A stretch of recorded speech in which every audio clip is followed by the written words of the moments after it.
Sekali lagi, terima kasih Bapak Ibu semua. Mohon doanya agar semuanya lancar.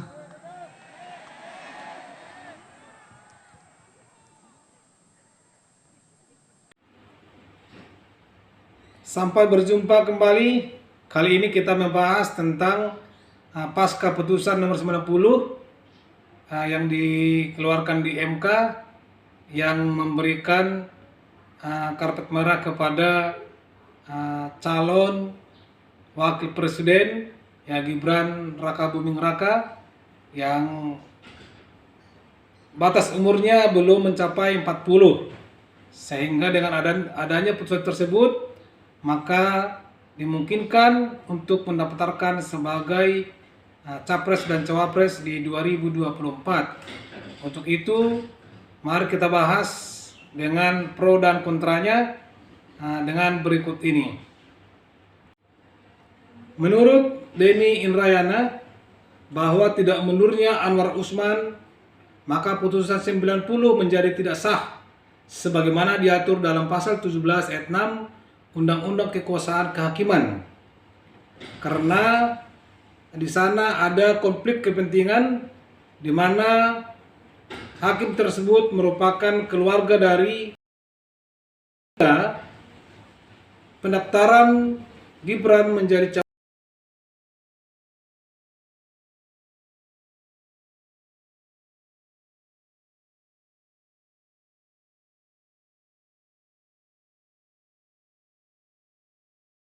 Menurut Denny Indrayana, bahwa tidak mundurnya dalam menjalankan tugasnya sebagai hakim konstitusi, para hakim MK wajib mematuhi kode etik dan pedoman perilaku hakim konstitusi. Hal ini termaktub dalam pasal 27B huruf A angka 4 Undang-Undang Nomor 8 Tahun 2011.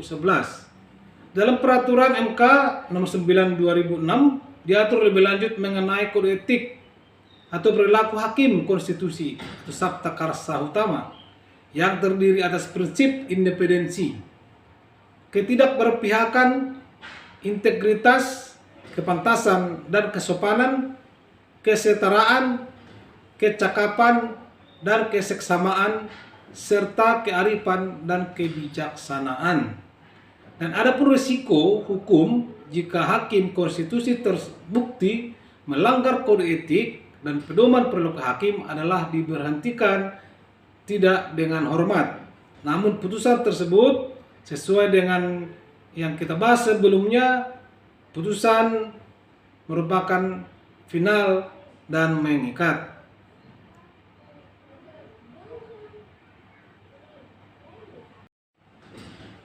Putusan MK nomor 90 garing PUU Angka Romawi 21 2023 berpotensi melanggar rambu-rambu berupa asas penyelenggaraan kekuasaan kehakiman sebagaimana dimaksud dalam pasal 17 ayat 3, 4 dan ayat 5, sehingga berdasarkan ketentuan pasal 17 ayat 6 dan ayat 7 Undang-Undang Nomor 48 Tahun 2009, putusan MK itu menjadi tidak sah dengan segala akibat hukumnya. Berdasarkan ketentuan tersebut, maka sifat putusan MK adalah final. Yang dimaksud dengan putusan MK bersifat final adalah putusan MK langsung memperoleh kekuatan hukum tetap sejak diucapkan dan tidak ada upaya hukum yang ditempuh. Sifat final dan putusan MK mencakup pula kekuatan hukum mengikat atau final dan banding. Putusan MK memperoleh kekuatan hukum tetap pada pasal 77 Peraturan Mahkamah Konstitusi Nomor 2 Tahun 2021 mengatur bahwa putusan MK memperoleh kekuatan hukum tetap sejak selesai diucapkan dalam sidang pleno terbuka untuk umum.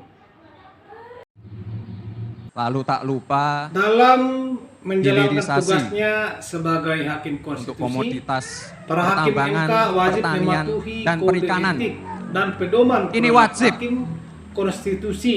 Hal ini termaktub Dan dalam juga pasal 27B huruf A angka 4 Undang-Undang Ekonomi 8 hijau tahun 2011. dan energi hijau untuk Dalam peraturan keberlanjutan. MK nomor 9 2006 diatur lebih lanjut mengenai kode etik atau perilaku hakim Bapak konstitusi dan Ibu sekalian, Sabta Karsa Utama Saya yakin yang terdiri atas prinsip keberlanjutan dan ketidakberpihakan, konsistensi integritas, adalah modal kita kepantasan dan untuk kesopanan, melompat lebih jauh kesetaraan, kecakapan, menuju dan Indonesia keseksamaan, emas.